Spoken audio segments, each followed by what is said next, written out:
Cabin Mate 24 hours study hall and work space mobile app download చేసుకుని ఇప్పుడే మీ cabin book చేసుకోండి. సతీష్ గారు ఎలా ఉన్నారు? I'm good. దానికి ముందు సుమన్ టీవీకి సుమన్ టీవీ చూస్తున్న అన్ని ప్రేక్షకులకు నా హృదయపూర్వక నమస్కారాలు. థ్యాంక్ యూ, నన్ను ఎత్తుక్కుంటూ చెన్నై ఇంత దూరం వచ్చినందుకు. I'm so happy. ఎస్, మేము ఫస్ట్ మీకు థ్యాంక్స్ చెప్పాలన్నమాట. మేము ఇప్పుడు చిన్న పిల్లలప్పుడు జెమినీ, అప్పుడు పాపులర్ జెమినీ, ఈటీవీ అలాంటి ఛానల్స్ మీ సీరియల్స్ చూసిన రోజులు ఉన్నాయి. నేను జెమినీకి ముందు దూరదర్శన్ కూడా ఉంది కదా. అప్పుడు మీ ఏజ్ గుర్తు చేసినట్టుంటుంది. ఇంకా బ్రహ్మాండంగా చేయండి, ఎంత దాచిన ఏజ్ దాగదుగా.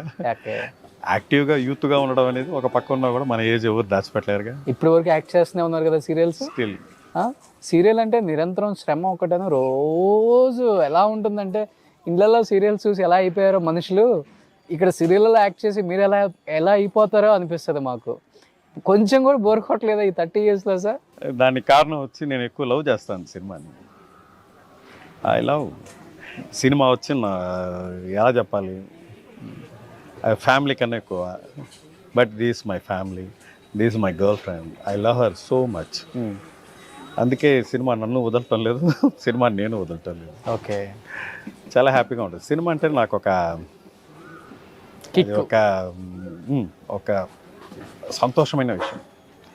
అది డే చూడు, నైట్ అని చూడను. ఇప్పటికీ చూసారంటే షూటింగ్ స్పాట్కి బిఫోర్ 7:30, బిఫోర్ 8 కంతా వచ్చేస్తాను నేను. మా కో ఆర్టిస్టులు అంతా తిడుతూ ఉంటారు, నా అసిస్టెంట్లు కూడా. మీ సార్కి ఏం పని లేదా, పొద్దున్నే వచ్చి పాల ప్యాకెట్లు పేపర్లు న్యూస్ పేపర్లు వేసిపోతాడా అనేసి. బట్ అది నా వృత్తి. తమిళ్లో ఒక సెయ్యం తొలిల్ దైవం అంటారు, అంటే చేసే వృత్తి దేవుడితో సమానం. దాన్ని భక్తిగా చూస్తే మనల్ని అది ఓకే. ఎందుకంటే ఇప్పుడు మీరు ఎక్కడ దొరక్క ఇప్పుడు మేము కూడా షూటింగ్ లొకేషన్కి రావాల్సి వచ్చింది. అప్పుడు చాలాసార్లు మీరు నాకు ఫోన్ చేశారు. I'm extremely sorry. మీరు ఇక్కడ ఉన్నా పర్వాలేదు, మీరు ఉండేది హైదరాబాద్, నేను ఉండేది చెన్నై. సరే, అలా వచ్చినప్పుడు చూద్దాం అనుకుంటే కుదరలేదు. ఫైనల్గా మీరు వచ్చేసారుగా. I'm so happy. సారీ. ఏంటి సార్ మీ ఫ్యామిలీ బ్యాక్గ్రౌండ్ ఏంటి అసలు? ఎక్కడి నుంచి వచ్చారు, ఎలా వచ్చారు? యాజ్ ఏ అసిస్టెంట్ డైరెక్టర్గా స్టార్ట్ చేశారు, మీ కెరీర్ అని విన్నాను. ఇప్పుడు ఈరోజు చూసుకుంటే సీరియల్లో మీరు మొకటం లేని మహారాజు అలాగా నిలిచారు. అప్పటి నుంచి ఇప్పటి వరకు కూడా ఆ రూట్స్ చూసుకున్నప్పుడు ఏమనిపిస్తారు లైఫ్లో as a actor, as a assistant director, as a పర్సన్గా మీకు? డైరెక్షన్ డిపార్ట్మెంట్ రాలేదు, యాక్టింగ్కి వచ్చాను ఫస్ట్. నేను పుట్టింది పెరిగిందంతా చెన్నై. అప్పుడు చెన్నపట్నం ఇది.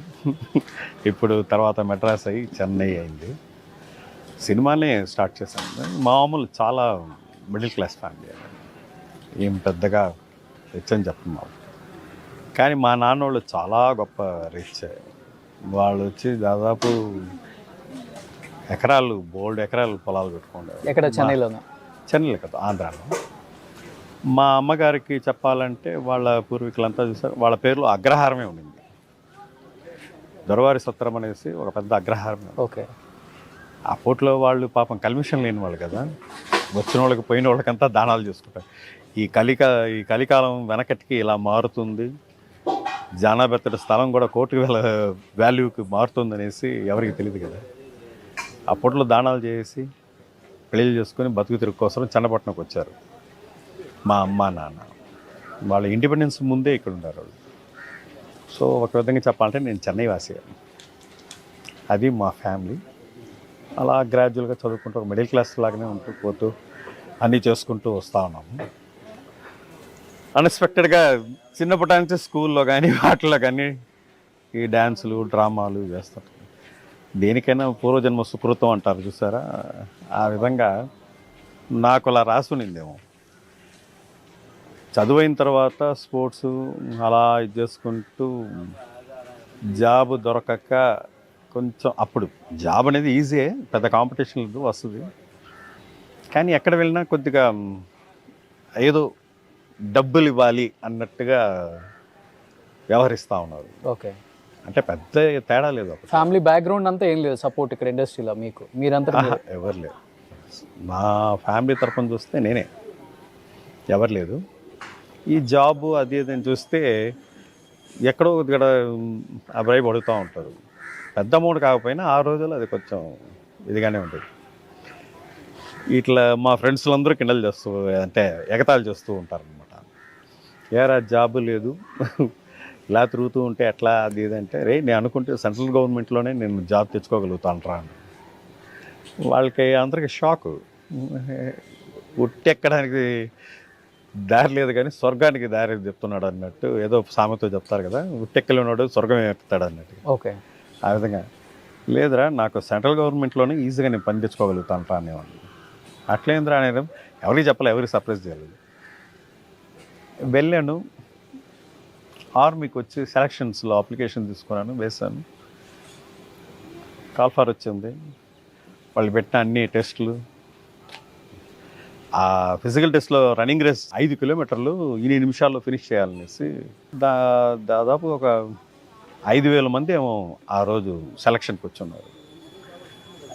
ఆ రన్నింగ్కి మాత్రమే సెలక్షన్ చూస్తే 1,200 మందిరే సెలెక్ట్ అయ్యారు. దాంట్లో నేను 50 వాడిని. దాని తర్వాత ఫిజికల్ టెస్ట్ అది ఇది అని చెప్పేసి 3 డేస్ తర్వాత నాకు అపాయింట్మెంట్ ఇది వచ్చేసింది. చూస్తే ఇంట్లో అందరికీ ఏడుపు. ఎవరికి అనుకోలేదు. ఇప్పుడు చెప్పంటా నేను సెంట్రల్ గవర్నమెంట్లో పని తెప్పించుకున్నాను లేదా అనేసి. అందరికీ రే బాబు నువ్వు ఏమనుకున్నా చేస్తావు నువ్వు, ఓకేరా ఏంద్రా చెప్పాచకుండా మమ్మల్ని అందరిని వదిలేసి వెళ్తే బతుకు తిరిగాక దేశం కోసమే కదా వెళ్తున్నాను, అలా వెళ్ళిపోయాను.